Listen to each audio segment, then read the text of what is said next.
steel cage match is so dangerous for many reasons. Number one, it's unrelenting and non-giving, non-forgiving. The steel cage rips flesh, crushes bone, and destroys passion. Some of the injuries that I've had in steel cage matches are quite grotesque, if you might say so myself. Scars, stitches over 120, ripped flesh, tattered skin, crushed bones. That's what a steel cage match is. It's the ultimate test of toughness. What kind of person does it take? It takes somebody who's kind of crazy. It takes somebody tough. It takes somebody who's got a couple screws loose, maybe. It takes somebody that loves to dish out and receive pain and punishment and torture. When the top of that cage lowers and it becomes one with the rest of the cage, and those weapons that hang down, the bats, the metal pipes, the garbage cans, the lids, the metal pipes, all the weapons, it sends shivers up my spine. Fans at Lockdown this year can expect a whole new level of violence and brutality from yours truly, the monster of the ring. What makes a steel cage so dangerous? Well, it's probably the fact that you're in a steel cage. The fact that you can rub another man's face into the steel cage and make him bleed all over the place. Or just freaking grab his head and bang it off the cage as many times as possible. That's why it's dangerous. There's nowhere to go, nowhere to hide. A steel cage is necessary, well, for the simple reason, where are you going to go? There's nowhere to go. It's all about one-on-one. Get in there and get it done. And most of the time it turns bloody. Some of the injuries that I've had in the steel cage is scars. I get to see them every day because of a steel cage. I've gotten busted over many a times. It's almost impossible not to. You know, these are some of the injuries that, you know, when you get in the steel cage, you kind of have to expect to happen. Does the Pope have any kind of a shot at being the world heavyweight champion? Well, if he were wrestling someone like Hulk Hogan, Abyss, who else? Matt Morgan, absolutely, maybe he'd have a shot. But the fact that he's wrestling the phenomenal AJ Styles, a guy who's being mentored by the dirtiest player in the game, Ric Flair. I don't even know why you'd ask that question. Pope has no chance. What makes a steel cage match necessary is there's nowhere to go. You have to fight your opponent, and not only do you have to fight him, you're fighting him inside a steel cage. And because you can't go anywhere, that's not really the most dangerous part. You know, facing your opponent is dangerous enough, but using that cage as a weapon, that's when it becomes really dangerous. A steel cage match is necessary for one reason and one reason only. That conflict that you have with that individual that you're in the ring with, that will settle anything out of the norm. It will get rid of everything because it's only you two locked in that cage, or you four. No way in and no way out. The only way out is through the door. That way there's no interference from anybody. So as far as I'm concerned, in a steel cage match, that's where everything gets settled, right then at that point. The steel cage match is arguably one of the most dangerous matches in professional wrestling, has been for years. It's what people think about when they think about absolute violence in pro wrestling. Many steel cages I've been in, I've been busted open quite a bit. Probably, more concussions than I've even realized. Lower back damage.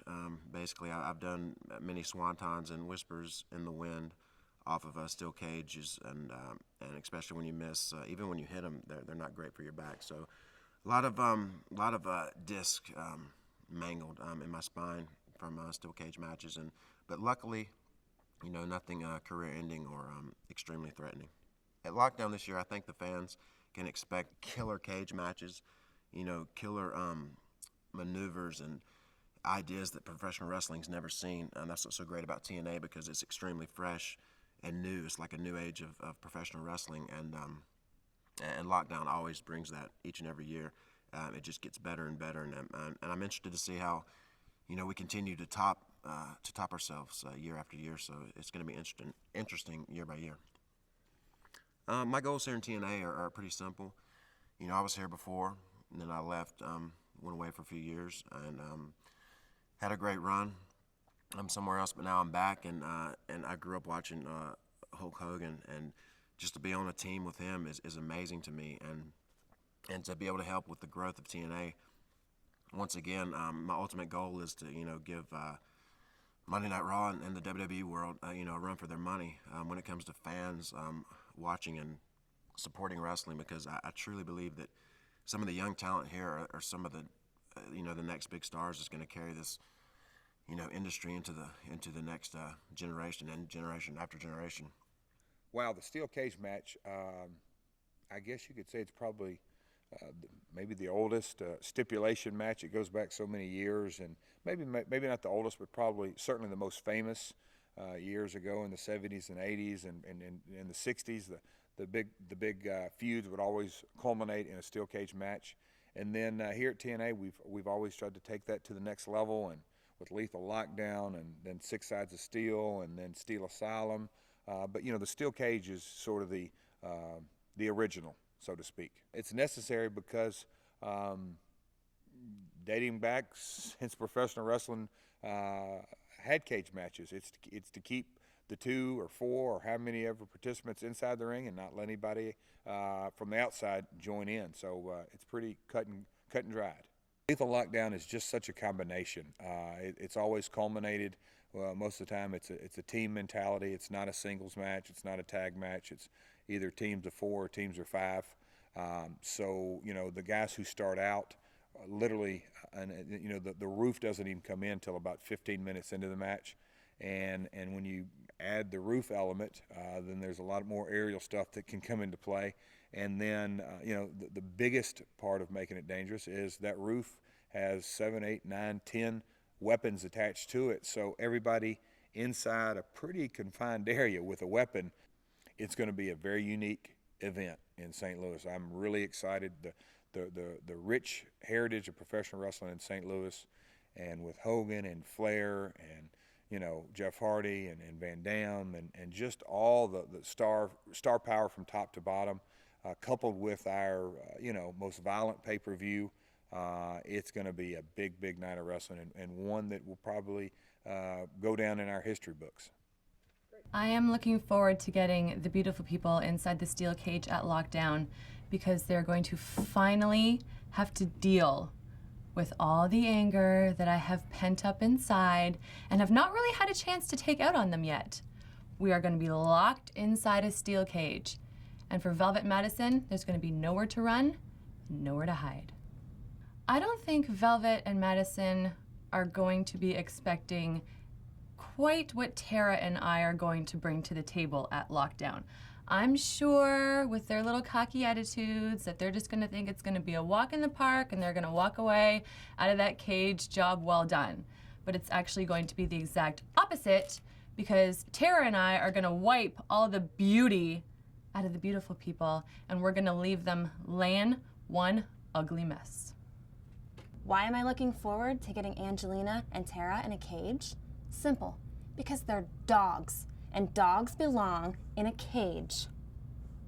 Will the beautiful people walk away from Lockdown with all the knockout gold? What kind of question is that? Of course we will. We've already got 2 out of the 3 belts. What can the fans expect from us at Lockdown? They can expect us to cleanse St. Louis of the dirty, nasty, skanky people there starting with Angelina and Tara. Steel cage match is a match that's surrounded on all four sides by steel, which allows me to keep my prey exactly where I want him, inside the ring.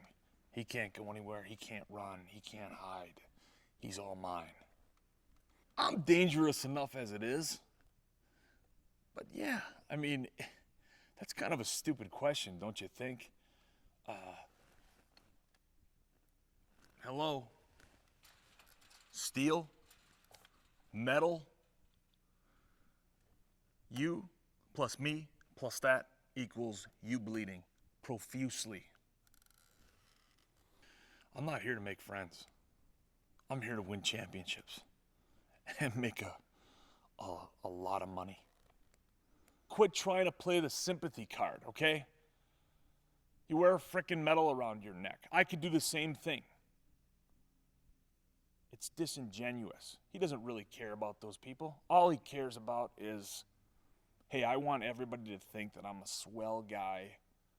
Oh, what a caring individual Kurt Angle is, because he wears a frickin' hunk of iron around his neck. He wears a piece of crap that he got out of a Cracker Jack box around his neck and says that he got it from a widow of a dead soldier.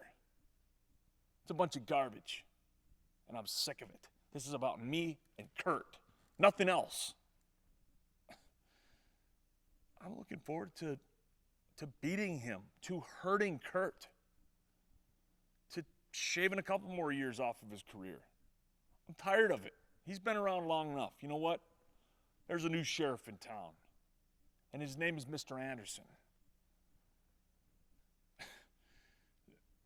You know, if it just so happens that Kurt Angle can never wrestle again, you wouldn't see me crying in my beer. I really wouldn't care. You know, my main focus is to beat him.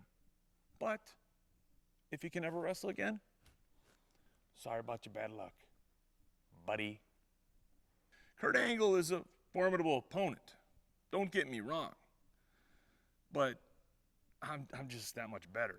I mean, that's just a fact. I'm going to run circles around that guy. I really am. And then I'm going to beat him in the center of the ring. And you know what? Just for good measure, I might just, you know, bust him open again. Just for the sake of busting him open. Because sometimes I like to make people bleed. Kurt,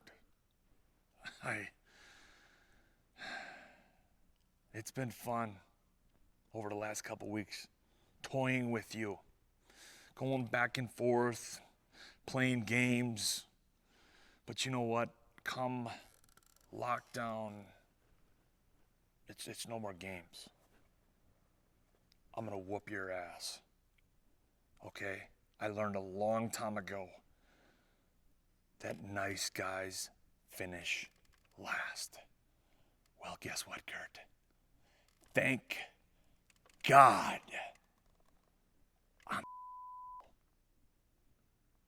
The steel cage is one of the most dangerous creations there is when you think of how barbaric it can become when you put two individuals inside that have so much animosity, so much hatred towards each other. A steel by itself, a steel cage by itself is dangerous. But when you have willful intent to hurt someone, the steel cage becomes that much more dangerous. To prepare for this match, Pope has been training, rehabilitating for one, training like he's never trained before. And when I say training, I'm not just talking about physicality, I'm talking about mentally preparing myself to go inside of a steel cage and go one-on-one with the heavyweight champion of the world. Pope has been watching videotapes of not just Arthur, but also of the deadliest player in the game. While Pope and Arthur may be inside the ring, surrounded by a steel cage, trying to settle this thing, trying to see who's gonna be number one.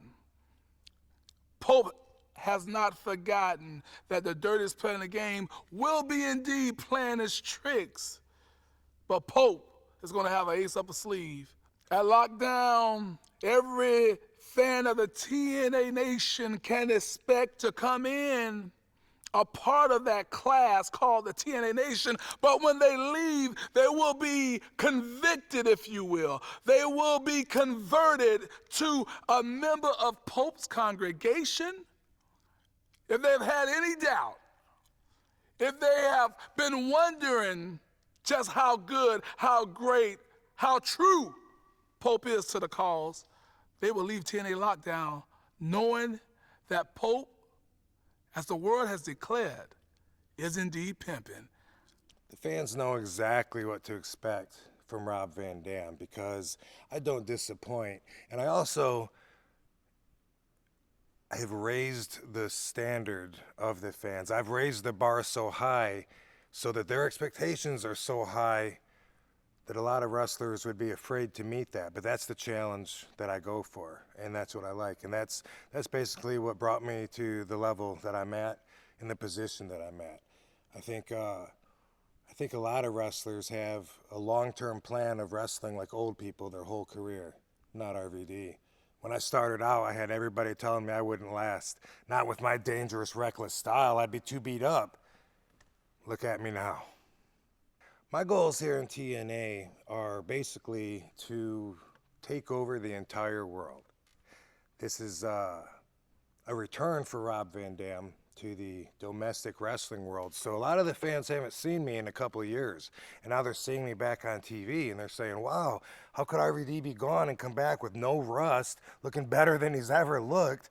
And well, basically, I guess I haven't really been doing a whole lot the last couple of years in terms of wrestling. Well, unless you want to count Spain or Portugal or Italy or Japan or England or Germany or France or Switzerland or I could go on. The thing is, I'm a world-known and world-proven professional athlete, and I'm not just the favorite wrestler of a couple of fans, you know, that have seen me and are starting to get to know me. No, I have the whole world behind me. And what I'm going to do is I'm going to prove to the whole world you were right in investing all of your concerns and all of your efforts into Rob Van Dam. I'm going to do it at Lockdown. I'm going to continue doing it because I'm consistent. And every time I get in that ring, I'm just going to prove, you know, Rob Van Dam is like a physical freak. He doesn't get hurt. He does things with his body that normal people can't do. And he's so tough, he can barely be contained within a professional wrestling ring. I'm used to that. Fans know what to expect from me. I've proven it over and over again, and I'm going to continue proving that. And right now is the best timing.